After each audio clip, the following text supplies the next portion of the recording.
এক যুবক একদিন কাইন্দা দিছে, বলছে হুজুর কোনদিন মনটা চায় 12 ঘন্টা ডিউটি করে আইসা কেউ নাই, এক গ্লাস পানি আগায় দিব, নিজের পানিটাও নিজে। বিদেশটা এমন না? সে কি আর বলে?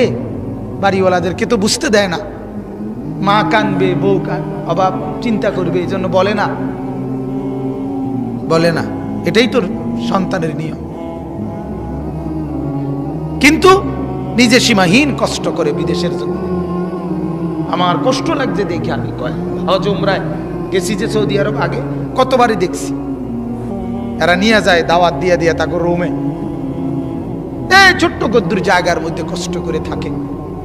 এক যুবক নরসিংদীর আমারে বলছিল একদিন, হুজুর আজ 11 বছর বিদেশ, বাবার ঋণ দেনা এখনো শোধ করতে পারি নাই, বাদ যেতে পারি না, বাবার ঋণ এখনো শোধ হয় নাই হুজুর, কিন্তু ট্যাবলেট হুজুর নাই, কেউ খুললে দিব। 12 ঘন্টা ডিউটির পরে মনটা চায় রাস্তা শুয়ে লাই, পরিশ্রমের কারণে ক্লান্তিতে মনটা চায় যা এনে শুয়ে থাই, খানা দানার কিচ্ছুর ঠিক ঠিকানা নাই, এত কষ্টের টাকা। আর তার ছেলেটা, তার বউটা, তার মেয়েটা এখানে মোবাইলে, ওই বেডি পাউডারে, ওই বেডি মার্কেটে, সব শেষ, সব শেষ। এই জঙ্গলি এখানে উলঙ্গ ছবি দেখে দেখে তার বাবের কষ্টের রক্তের পানি টাকা শেষ করে দিতে। তার বিবি 10 টাকার জিনিস 100 টাকা দিয়ে কিনে সমস্ত টাকা জলে নষ্ট করে দিতেছে, আর বেচারার একটা টাকা বাহির করতে ঘাম ঝরে পড়তেছে। কি মিয়া, এটা কোনো জিন্দিগি? রঙের গুড়ি, ছেলেরা এক একজন রঙের গুড়ি মনে করছে। নর্তকী দেখো, নাচ দেখো, উলঙ্গ ছবি দেখো, সারাদিন মোবাইল, এটারই মনে করছো জিন্দিগি। একটা সেজদা নাই, ডাকাত। মনে রাখো, দুনিয়াতেও সুখ পাইতা না, আখিরাতেও কিচ্ছু পাইতা না। সুখ কপালে জুটবে না, সুখ আর কপালে জুটবে, পেরেশানি পেরেশানিতেই থাকতে হবে, অপরাধী থাকতে হবে, অপরাধী। আল্লাহকে নারাজ করে দুনিয়াও সুখ মিলে না, আখিরাতেও সুখ মিলে না। এটা আল্লাহর ওয়াদা। আগুন জ্বালাইয়া, শরীরে আগুন লাগলে, ম্যাসের কাঠির আগুনও যদি কারো আঙ্গুলে লাগে, নখে লাগে, তাহলেও কেউ সুখে থাকে না। ঠিক কিনা বলেন না? সারাক্ষণ পেরেশানি, ঠিক না বলেন? আল্লাহ কোরআনে বলছে প্রতিটা গুনাহ একটা একটা আগুন, প্রতিটা গুনাহ আগুন, প্রতিটা গুনাহ আগুন। মিথ্যা একটা আগুন, চুরি একটা আগুন, জিনা একটা আগুন, ব্যভিচার একটা আগুন, নর্তকী একটা আগুন, উলঙ্গ ছবি একটা আগুন, সিনেমা একটা আগুন, নাচ একটা আগুন, জওয়ান এটা আগুন। আর এত আগুন শরীরে জ্বালাইয়া সুখে থাকা যায় না, সুখে থাকা যায় না। 2 জন যুবকও যদি বসে থাকো তো শুইনো, সেজদাবিহীন সুখ পাওয়া যায় না, সুখ মিলবে না। যৌবনের শক্তিও শেষ হবে, আখিরাতের পুঁজিও শেষ হবে। কথা বুঝছেন না? মাওলানা মুফতি বেলায়েতুল্লাহ সাহেব বলছে না, এখান দিয়ে ছেলে যুবক তার যৌবন শেষ করতেছে, ওইখান দিয়ে হারবাল কোম্পানি পোস্টার লাগাইতে আছে। বুঝলেন না? হেরা বুঝে লেছে তো, যেন দিয়ে লাগায় 30টা লাগায় লাল লাল পোস্টার, 2 ঘন্টায় ফলাফল, আবার আইও আমার তো বড়ি খাও, আবার জিনাবে বিচার করো, আবার উলঙ্গ ছবি দেখো। কারণ ওরা তো টের পাইছে যে যৌবন শেষ, শরীরের ব্রেক বুরুক সব শেষ। কাজে এই জন্য হারবাল কোম্পানির, নাইলে বাংলাদেশে করোনাও তো মহামারী, করোনার লাগিও তো এক লগে এত পোস্টার লাগাইছে না কোন দিয়া। কথা কর না কেন? হারবালের লাগে এত পোস্টার, কথা বলেন না? এটা কি মহামারী? তাইলে এটার লাগে 30টা ঘটনা কি? বুঝছে, বুঝছে যুবকের চরিত্র শেষ, যুবতীর চরিত্র শেষ, বোনও শেষ, ভাইও শেষ, ছেলেটাও বরবাদ, মেয়েটাও বরবাদ।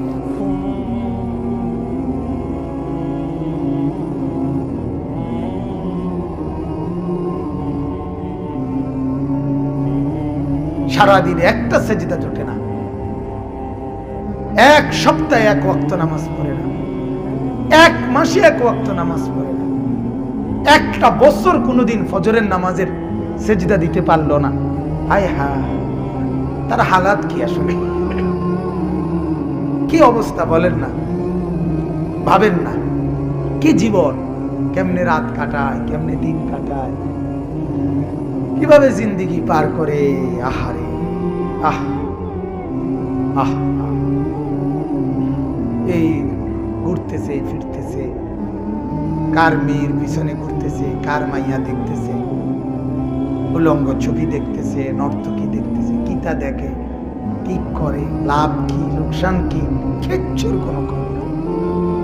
কোনো জিন্দেগির কোনো দিক নির্দেশনা, জিন্দেগির কোনো লক্ষ্য টার্গেট কিচ্ছু না, কিচ্ছু।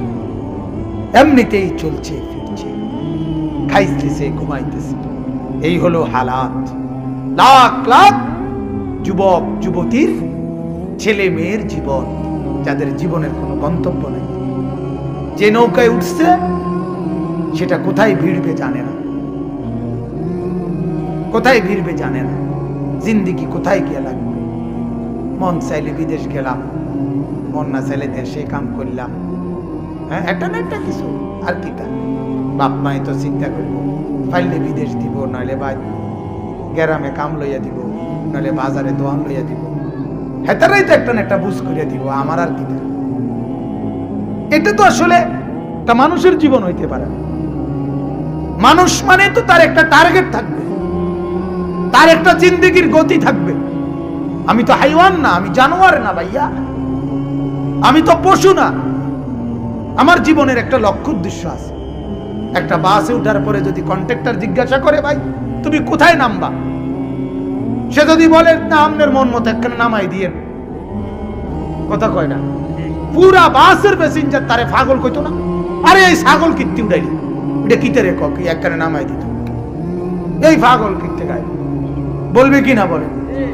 তো তাইলে একটা ছেলেকে যখন জিজ্ঞাসা করে কি করো, কয় ঘুরি গাড়িয়ে, পাগলে না তুই বেটা, গরজ গারজ কি দাবা, সুস্থ মানুষ আপনি ঘুরে গাড়ে কেমনে বলেন আপনি? ঘুরি গাড়িয়ে, ঘুরে গাড়ে বলে, এই ঘুরে গাড়ে সেই 3টা বাজে বাইরেছে, রাতের 12টা বাজে ঘরে আসছি, কিতা করছে, কুচি খাচ্ছি, বন্ধুদের লগে আড্ডা দিছি। কিতা আড্ডা, কিতা আড্ডাটা কি, কি আড্ডা কি দিছ? আহা, কিছুই জানে না, কিছুই জানে না, ঘুরাঘাড়ি, এত বেহুদা, এত লক্ষ্য উদ্দেশ্যহীন। এটা তো পাগলের জীবন। পাগলের না কোনো লক্ষ্য উদ্দেশ্য নাই, পাগল কি করে না করে কিছুই জানে না, তার তো কোনো এহসাস অনুভূতি নাই। যার ব্রেন আছে, যার দিমাগ আছে, যার হাত পাও সচল, যার চোখ নাক কান সচল, যার ব্রেন এখনো তার সিরে নাই, আহা, সে এত লক্ষ্য উদ্দেশ্যহীন হয় না। তার উপরে সে মুসলমান, মুসলমান সে। আমরা কিতাবে পড়ছি 10 বছরের নবীজির এক সাহাবী হযরত আব্দুল্লাহ ইবনে জুবায়ের রাদিয়াল্লাহু তাআলা আনহু, তিনি আপনার একদিন রাস্তার পাশে বন্ধুদের সাথে অল্প রাস্তার মধ্যে খেলতেছিলেন, একসাথে কয়েকজনে মিলে, 10 বছর বয়সে। হযরত ওমর রাদিয়াল্লাহু তাআলা আনহু, ওমর, উনি আসতেছিলেন ওই পাশ থেকে। আসার দেখেই, ওমরকে দেখেই ছেলেরা, ওই বাকি বাচ্চাগুলো ভাগ্যা গেছে ওমরের দেখেই। হযরত আব্দুল্লাহ ইবনে জুবায়ের রাস্তার এক পাশে দাঁড়ায় ছিলেন। হযরত ওমর এসে বললেন, তোমার বন্ধুরা কোথায়? হযরত আব্দুল্লাহ ইবনে জুবায়ের বললেন, আপনাকে দেখে চলে গেছে, ভাগ্যা গেছে আপনার ভয়ে। হযরত আব্দুল্লাহকে ওমর বললেন, তুমি ভাগলা না, তুমি গেলা না, তুমি যে দাঁড়ায় আছো? হযরত আব্দুল্লাহ ইবনে জুবায়ের বলেন, আমি ভাগবো কেন? আমি তো এমন কোনো অপরাধ করি নাই যে কারণে আপনাকে দেখে পলায়ন করতে হবে। দ্বিতীয়ত, রাস্তাও তো এত সংকীর্ণ নয় যে আপনাকে আমি সাইড দিতে হলে একবারে এন থেকে যাইতে হইব। কথা বুঝেন নাই? রাস্তা তো প্রশস্ত, আপনি হাঁটবেন না। আর আমি তো কোনো অপরাধী না যে আপনারা দেখে আমি কি করতে হবে, পলাইতে হবে। কথা বুঝছেন কিনা? হযরত ওমর কিতাবে আছে, ওনারে বুকে জড়াইয়া ধইরা বলছিল, আব্দুল্লাহ, আমি বললাম একদিন তুমি বাদশাহ হবে, একদিন তুমি বাদশাহ হবে, খলিফা হবে। পরবর্তীতে হযরত আব্দুল্লাহ ইবনে জুবায়ের, ইয়াজিদের ইন্তেকালের পরে হযরত আব্দুল্লাহ ইবনে জুবায়ের এই হিজাজের খলিফাতুল মুসলিমিন হইছে। ঠিকই বাদশাহ হইছে, ঠিকই খলিফা হইছে। ছোট্টবেলাতেই তার জিন্দেগির কথা স্পষ্ট, জীবনের গতিবিধি স্পষ্ট। আমরা কিতাবে পড়ছি একজন সাহাবী ছিলেন যায়েদ ইবনে সাবিত রাদিয়াল্লাহু তাআলা আনহু। 13 বছর বয়সে উনি আল্লাহর নবী সাল্লাল্লাহু আলাইহি সাল্লামের কাছে আসছেন ওনার মাকে নিয়ে।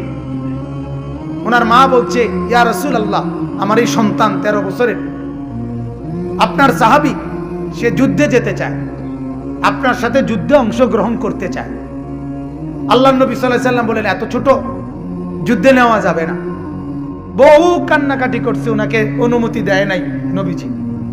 তখন উনি বলছেন, ইয়া রাসূলুল্লাহ, তাইলে যুদ্ধে যাওয়ার যদি অনুমতি আমাকে না দেন, তা আমি যুদ্ধে গেলাম না ঠিক, তা আপনি আমাকে আপনার কোনো কাজে ব্যবহার করবেন, লাগাইবেন, এমন কোনো কাম দেন এখন, আমি এটা করব। এনতে যাইতাম, বুঝেন এই কথাটা? মানে একটা কি করেন, একটা কিছু কাজ দেন আমার, আমি আজ এরা বাড়ি যাব না। আল্লাহ নবী সাল্লাল্লাহু আলাইহি সাল্লাম তখন তাকে বললেন, আমাদের এই অঞ্চলের কথাটা শুনেন, আমাদের এই অঞ্চল যে কুরাইশদের যে ভাষা আরবি পিওর, এটা ছাড়া আশেপাশে যে কয়টা ভাষা আছে, ইউনানি ভাষা, ইহুদিদের কিতাব বুঝার ভাষা, ইব্রানি ভাষা, এডি তুমি শিক্ষাই, তুমি এগুলা শিখে আসো আগে।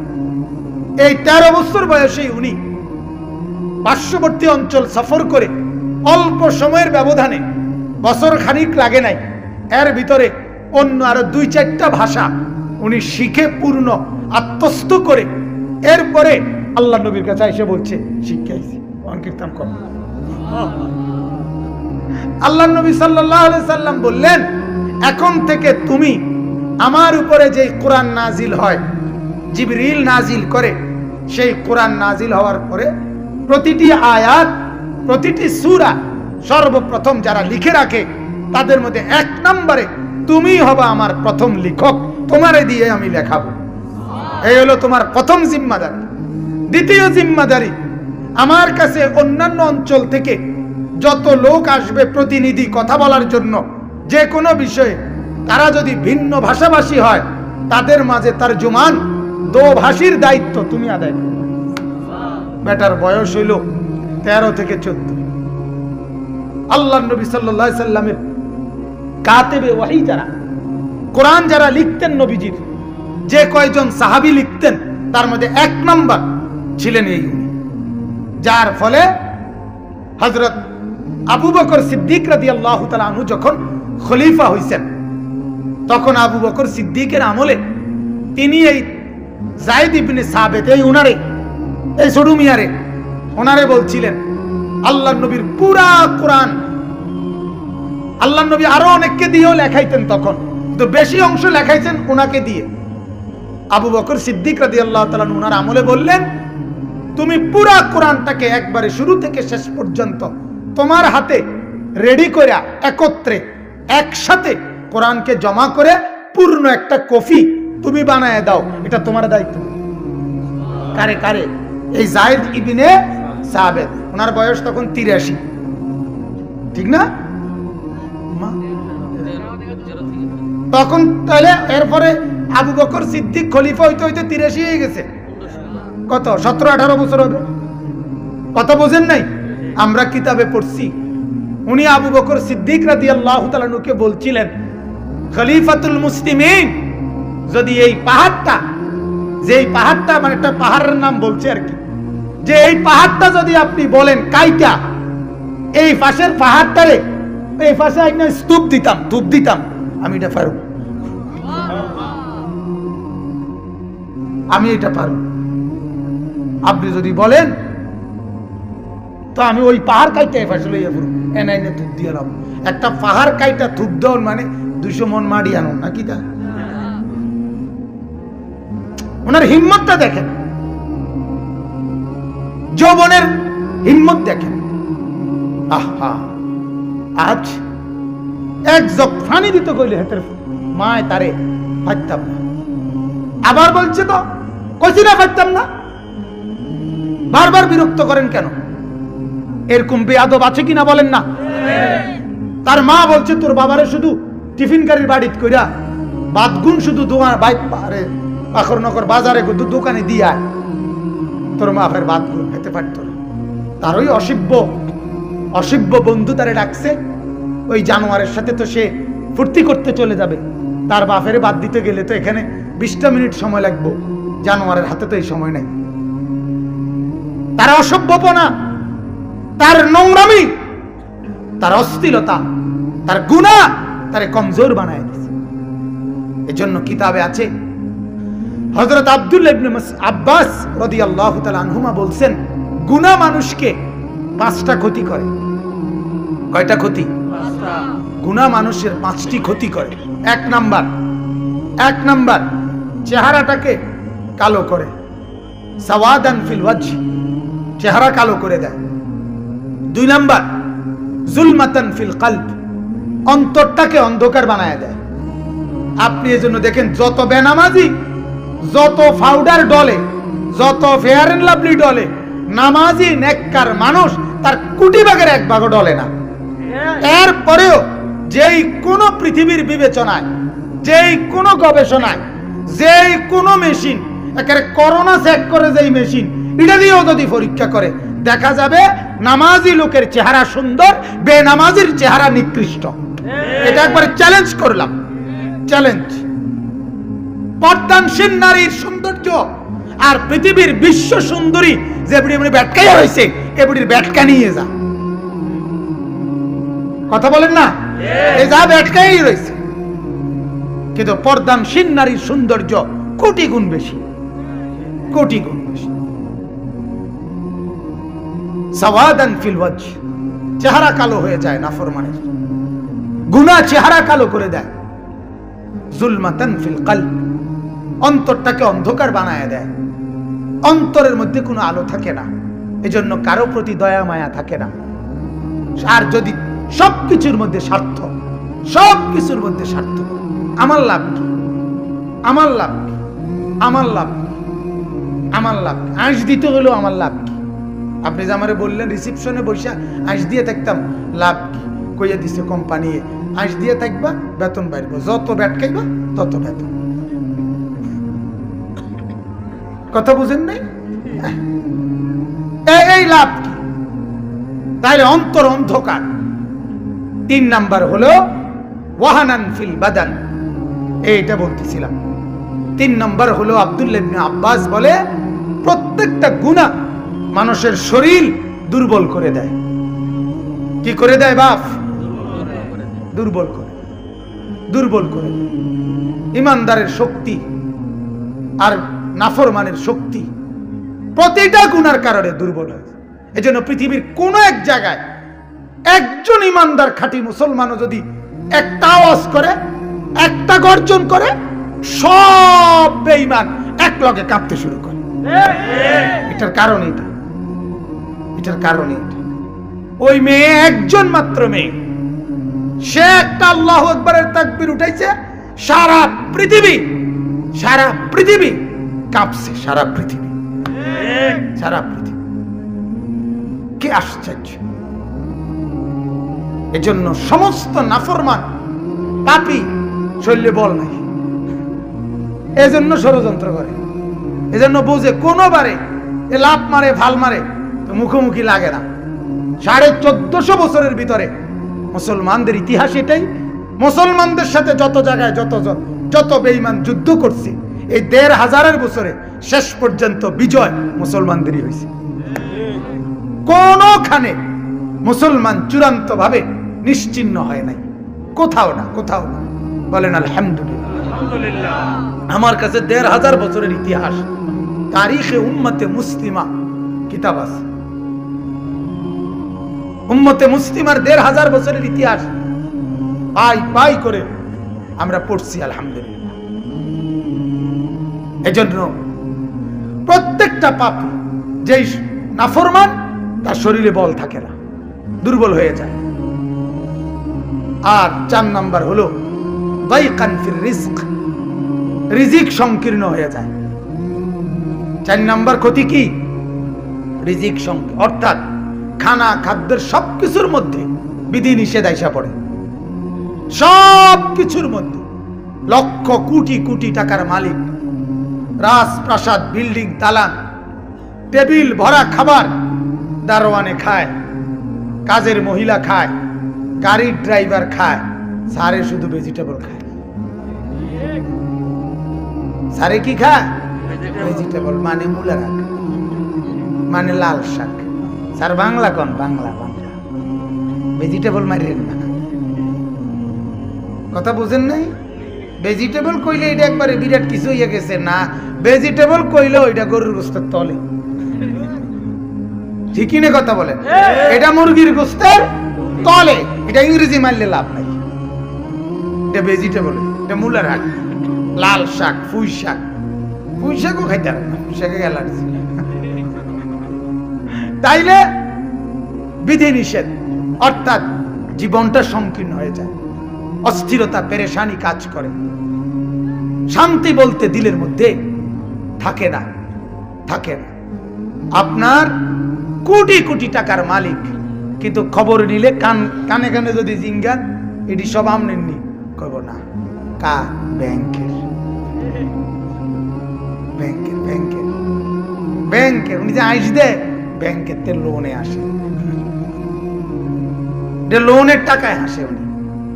ওনার যে বদনাটা এটাও লোনের উপরে, আলাদা নাম লেখে না। আর যেই পরিমাণ লোন নেয়, ওনার মূল ক্যাপিটাল থেকে লোন বেশি, ওনার পুঁজির থেকে লোন বেশি।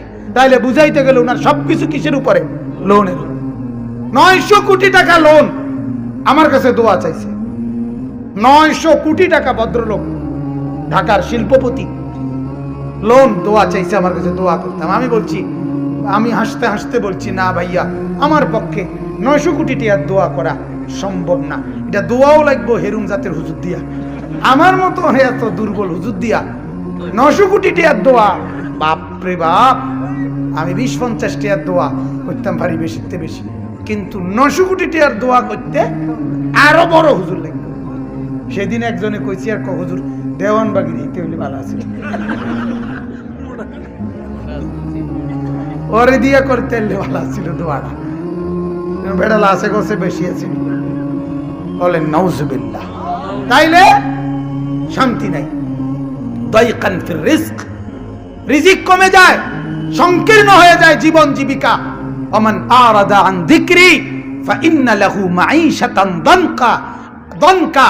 আল্লাহ কোরআনে বলে, আমার স্মরণ থেকে যে বিমুখ হয়, আমার স্মরণ থেকে যে বিমুখ হয়, আমাকে ডাকার যার সুযোগ মিলে না, আমার সেজদার সুযোগ যার মিলে না, আমি সে মেহনত তো করে, দৌড়াদৌড়ি দৌড়ঝাপ্ত করে, সারাদিন পরিশ্রম তো করে, কিন্তু অভাব দূর হয় না, আমি তার জীবন সংকীর্ণ করে দেই। কেবল পেরেশানি আর পেরেশানি, অস্থিরতা আর অস্থিরতা, স্বস্তি মিলে না, অভাব শেষ হয় না।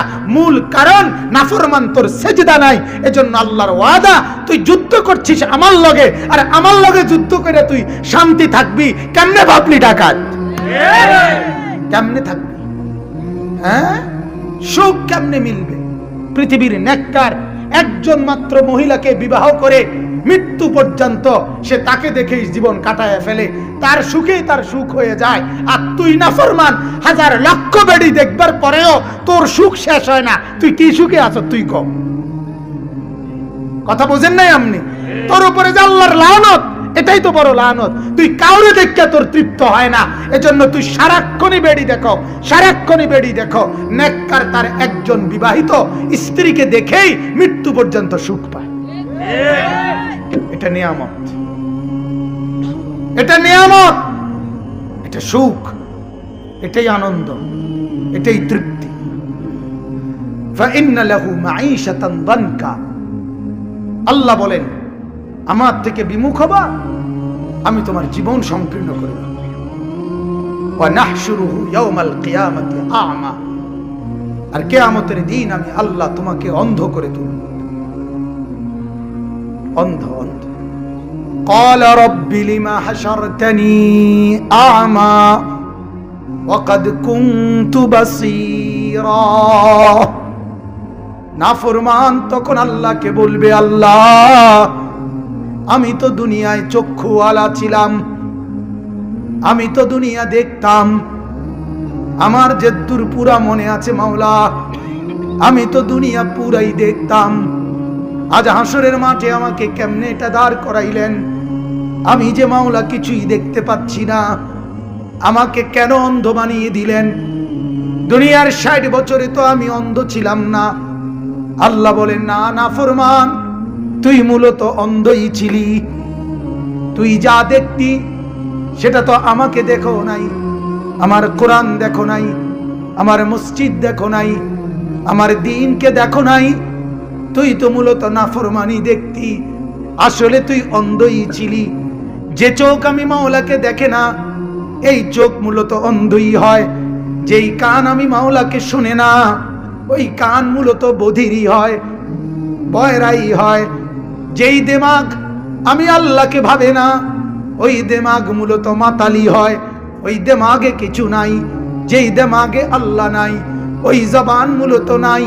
যেই জবানে আল্লাহ নাই, ওই কান মূলত নাই, যেই কানে আল্লাহ নাই।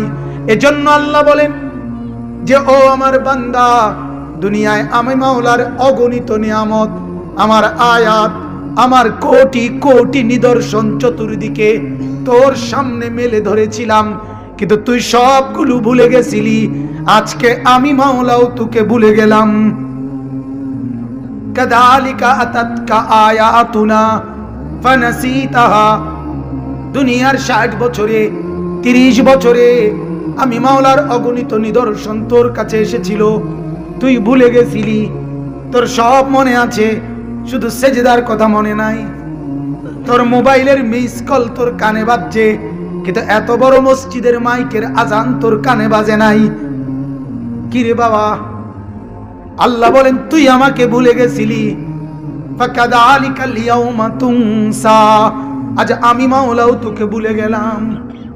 যা হাসরের মাঠ ঘুরে দেখ, যাদেরকে রাজি করছিলি, যাদেরকে খুশি করছিলি, তোর বিবিকে ডেকে বল, তোর ছেলেকে ডেকে বল, তোর মেয়েকে ডেকে বল, তোর বন্ধুদেরকে বল, তোর পড়োশীদেরকে বল, তোর এলাকাবাসীকে বল, মেম্বারকে ডেকে বল, চেয়ারম্যানকে ডেকে বল, তোর এলাকার মানুষকে ডেকে বল, তারা তোকে কোনো সহযোগিতা করে কিনা।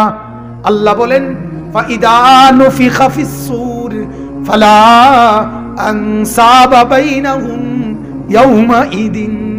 আল্লাহ বলে, বান্দা, ইসরাফিল যখন দ্বিতীয়বারে ফু দিবে আর হাসরের মাঠ কায়েম হবে, আল্লাহ বলেন, বান্দা, সেদিন কারো কোনো আত্মীয়তার কোনো পরিচয় মিলবে না।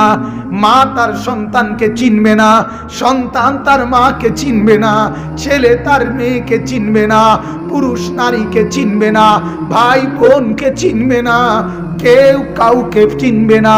ওয়ালা ইয়াতাসাআলুন। কেউ কাউকে ১ মিনিটের জন্য ভালো মন্দ, উপকার অপকার জিজ্ঞাসা করবে না।